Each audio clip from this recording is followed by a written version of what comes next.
Sorry, your screen's gray.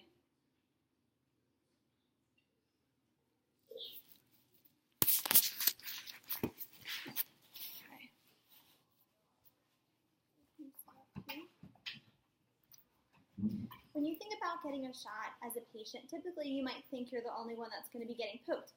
However, the nurse administering the vaccine is also at risk for getting poked by the needle. I'm a registered nurse and I've worked in pediatrics for 6 years. So over that time, I have administered hundreds of vaccines to infants, toddlers, children of various ages. Immunizations keep us from getting preventable diseases and are essential in our high-risk populations, which includes our infants and children.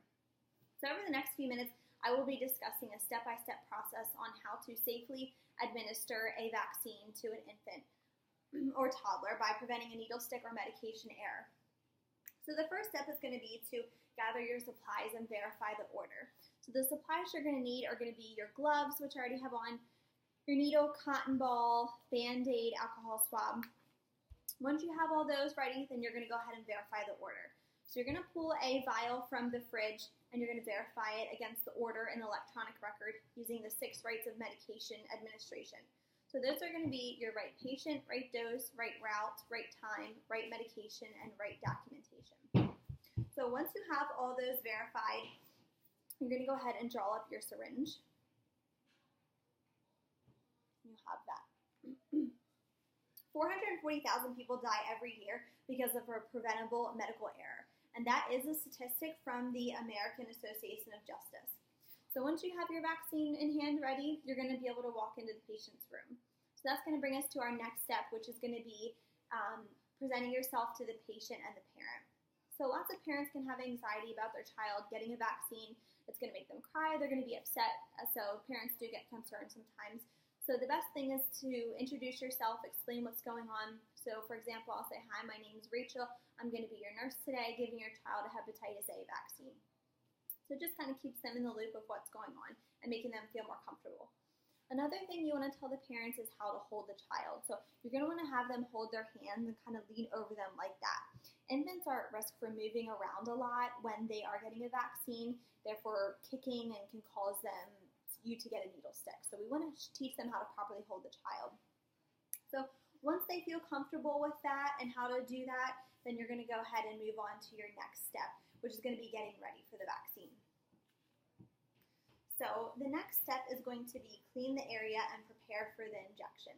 So you're going to want to assess the area, which is going to be this muscle here, the vastus lateralis. So this site is the best site to use for birth up until 3 years of age, and that's according to the ATI pharmacology.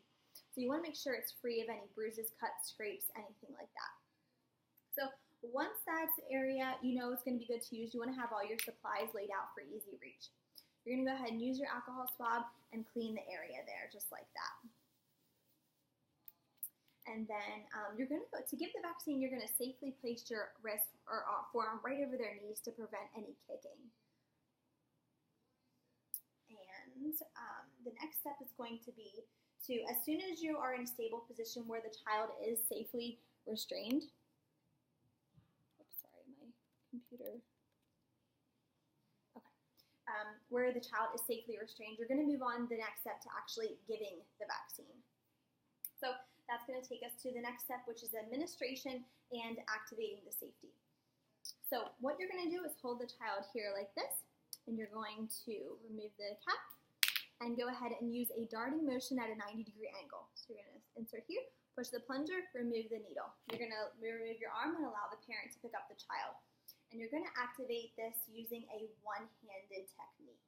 This prevents you from sticking your other hand while trying to activate the safety or recap the needle, and the child's legs from kicking you and you poking yourself. So you just want to step away and allow the parent to pick them up and activate the safety. So once you have activated the safety, you can go ahead and put the needle down. And according to the CDC, 385,000 sharps related to injuries occur every year. So needles and syringes are a one-time use and should never be reused, which brings us to our next point of disposal and cleanup. And you want to dispose of this in a biohazard appropriately marked area. So it's going to look like something like that. So you're going to go ahead and dispose of it there. And according to the OSHA standards by the Healthcare and Environmental Resource Services, these sharps containers must be easily accessible and located in close immediate proximity to where you're giving the vaccines. So once you've gotten rid of that, you can go ahead and wipe a blood spot if there is one and put a Band-Aid on, just like that. You can remove your gloves and you can sanitize your hands. Now you can relax as you have just administered a vaccine to a child. And over the course of my working as a nurse, I have worked with a nurse for 5 years who has had 8 needle sticks over that time. So that's a lot, and that's something we want to prevent. So being able to use these techniques that we've talked about has allowed me to incorporate this safety into my everyday practice, and I hope that it can for you too.